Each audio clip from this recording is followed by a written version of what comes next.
the 33rd Empowerment Council.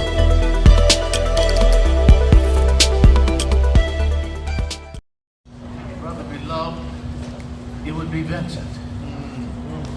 Script for the entirety of the summit is Vincent's work product. Give him my hand. Woo-hoo! Go Vincent! He served in the cabinet for Governor Ray Davis. He served as chief of staff for the late Congresswoman Juanita Millender McDonald. All right. He served as chief of staff for Supervisor Mark Ridley Thomas. All right. His boss's name is Celeste Rose. He did get that. And he's an extraordinarily gifted person. He has stood with me, by me, through thick and thin. You understand what I'm saying? Yes, yes. That's the kind of human being he is. He's a graduate of UCLA and University High School. I'm from Manual, he's from Union. All right. Do you not?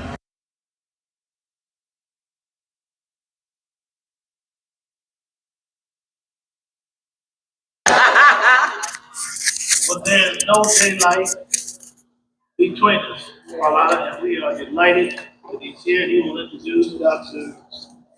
Bayard, but to give focus to the work of Project 2025, I give you now Professor Vincent Meredith Harris, who has fretted over this presentation.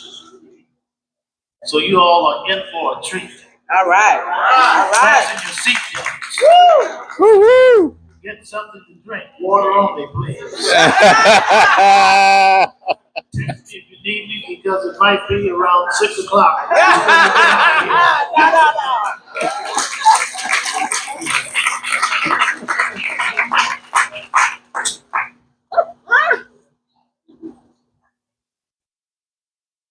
Okay, I could have just sat there and engaged in that routine for quite a few more minutes.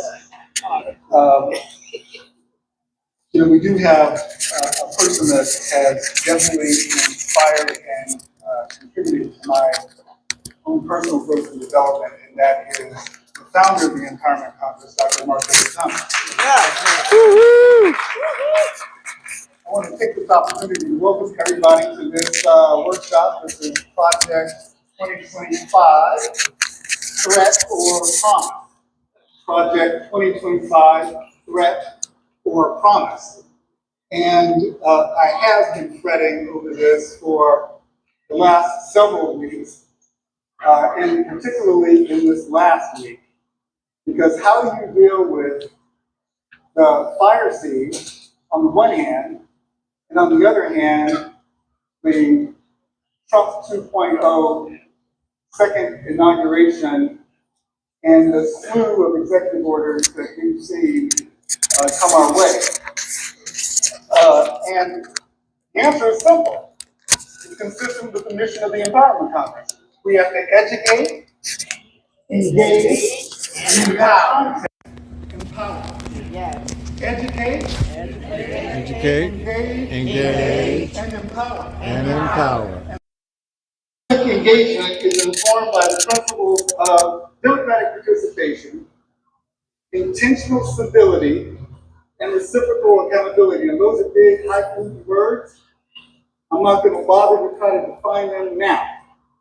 We try to define it in our practice, but they are listed in the guiding principles of the Empowerment Congress, which is on our website in the About Us tab.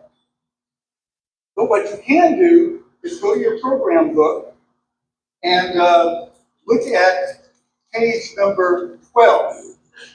And there are 4 of the bullets at the bottom of page 12 that I'd like to call your attention to.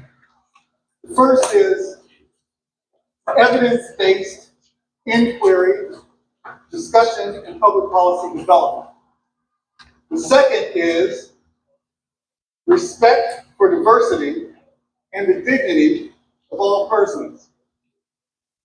The third is collective advocacy and direct action in the redress of grievances.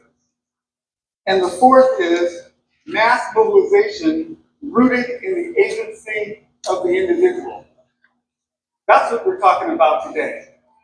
Those four elements: evidence-based inquiry, fact-based discourse. Nobody's saying you can't have an opinion, but that opinion needs to be informed by information that is factual. Because what we are witnessing right now is an assault on truth. Yes. An assault on truth. And the only way we can combat that is with facts and the use of our agency as individuals to disseminate them using all of the technology and all of the means that are available to us. We do this as individuals, but it is in our collective action that we are able to become a material force, the ability to change the world, to change things as they are, and have them submit to our will and our preferences. That's what agency means. So with that said, I'd like to encourage you to be part of this civic engagement movement about which we are discussing, and recognize that the power of the elected officials that you saw on the stage, the power that Mark Ridley Thomas had to get $1 billion of public sector investment in this campus, to build that hospital, to build that outpatient clinic, to build the public health clinic, to build the recuperative care center, is a function of your advocacy, the demands of his constituents to reopen this campus in the vision that, in the vision of health that we all share. And that vision of health is not the absence of disease, it's well-being. That's what community is about. So, I'm going to spend the next 50 minutes or so, if you can bear with me, going through several different presentations, PowerPoint, a couple of videos, several videos that are short, and try to provide you with the context and the information that you need to understand Project 2025. That's going to be followed by a more interactive conversation led by my colleague, Dr. Shani Fire, who's a member of the Empowerment Congress Leadership Council.